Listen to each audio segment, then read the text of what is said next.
All right, folks, so a couple years ago, I did a video on a Jaguar and I dogged it out pretty bad. And so today, I'm making a case for this 2019 XJR. And I think this is a great looking vehicle and honestly worthy of consideration if you were looking for like a 5 Series or an A6. So the shape is a little bit squatty or pinched off in the back, but other than that, I think this vehicle has good lines. And if you have Eurocentric taste or British ancestry, you might want to give this thing a go. I like the Jaguar logo. This does have a 3-liter supercharged engine, and it puts out 344 horsepower and 332 pound-feet of torque. I'm not mad at that. I think supercharging is less complicated than turbocharging, and I love the dual exhaust here. I love the color. This is a kind of a gunmetal gray, metallic-y paint. I think the black contrasts with that very, very well. This has good size wheels on it. She's rocking 19-inch wheels and they hug the arches pretty good. So one thing that's kind of interesting is that button right there to open the trunk. That's kind of dope. I like that. This trunk is not as big as I thought. It has a high floor and it's kind of pinched off. This is a rear-wheel drive vehicle, so that is going to impact trunk space a little bit. Pull this guy up. You have your battery back here, and then you also have your spare tire there. So I love that. It's an automatic tailgate. In the rear of this vehicle is not my favorite, but I like that it's squared off, and I feel like this black diffuser panel on the bottom with the dual exhaust kind of makes that forgivable. But we'll take a look under the hood next. But I have to say, zooming out, I love the haunches here, which I don't know if you can really see, but I think that's dope. I mean, this vehicle doesn't really have very many curves, but I like the line kind of there. That's nice. It says R Sport there. So it's an XJ R Sport. You have LED headlights, the lamps are clear. And guys, let's be honest, any luxury car that's 6 years old is gonna be a little bit of trouble. This one's wide, it sits low, it looks aggressive, and it's a classy, understated look. And I would say it's handsome too. Like, this is a good looking vehicle. I don't think anyone could look at this and say, oh, it's ugly. It's good looking. I like the indicators right here. I like the chrome in the door handle.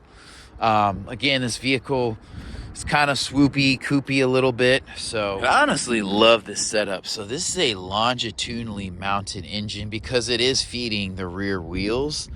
So that's pretty dope. And you can see the suspension and everything intrudes heavily in on this engine compartment. That's why the battery is back there. You even have the coolant reservoir about to pop out because there's not much room for it. Just this kind of design, it does take up more space, and it has to set back here because it needs to sit on or behind the axle just for a good weight distribution.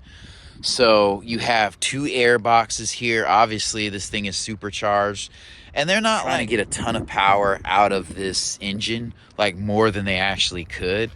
Like, you could find a turbocharged 3-liter engine that puts out similar horsepower. So I'm not mad at that, and I love this engine compartment.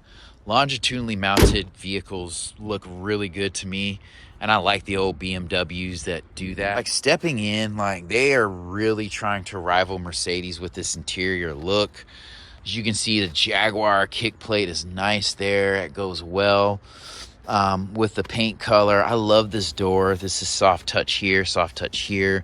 I love this wood veneer inlay, Meridian sound system, 3 memory seats, all metal tipped buttons for the windows here. You have your unlock and lock. Like, this looks super classy, and this is like a modern, because you see this wood a lot in older Jags, so this is like a modern iteration of that, which I love. Now, hopping in, this is a familiar Jaguar situation in that the interior volume is smaller than the footprint would indicate.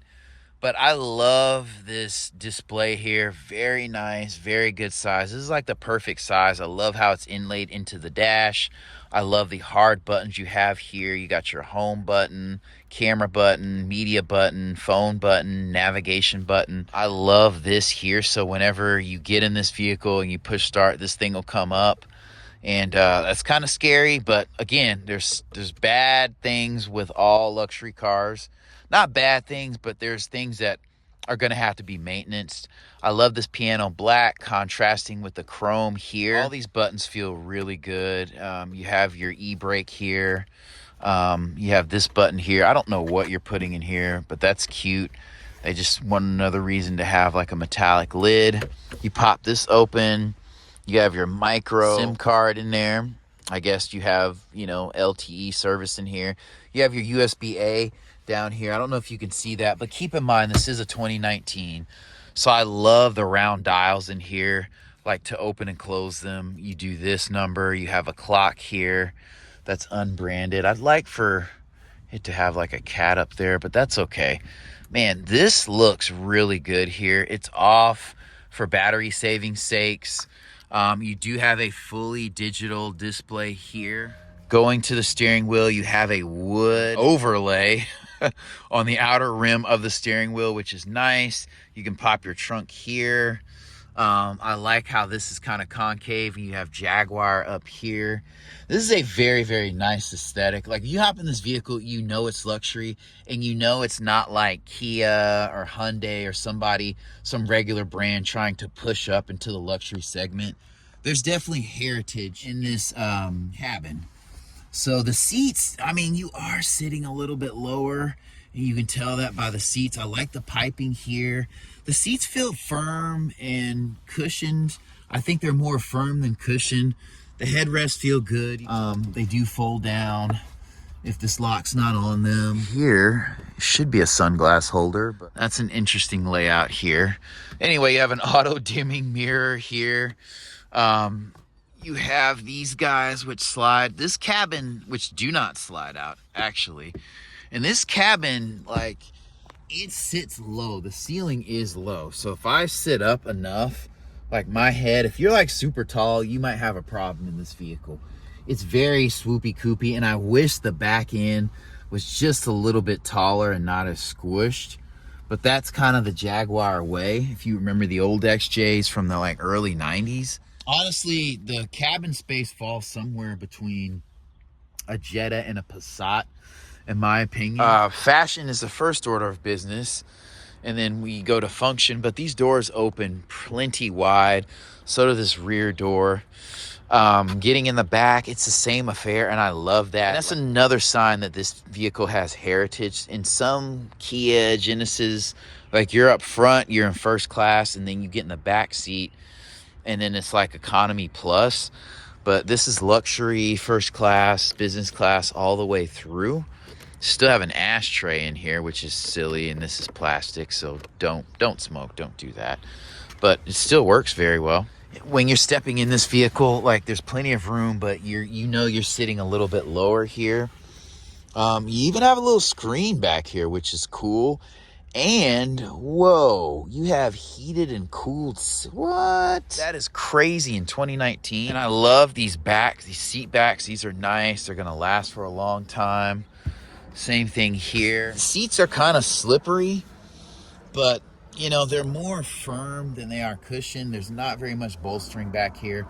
4 adults is all you're gonna do in this vehicle. Again, the door is very solid. Everything is a little bit lower. I like for the handle and stuff to be up here, but ooh, shoot, this thing locked me in. You can see the stitching here. The doors feel very solid, very nice. Again, I love this velvety line here. The doors feel very solid, just as solid as any other luxury vehicle. So nothing feels cheap, like it's falling apart in this vehicle. Well, people dog out Jaguar, but a supercharged V6 is definitely a European thing. Yeah, this is going to cost you more than a Genesis, but if you're looking into a Genesis, you might want to look into a Jaguar like this.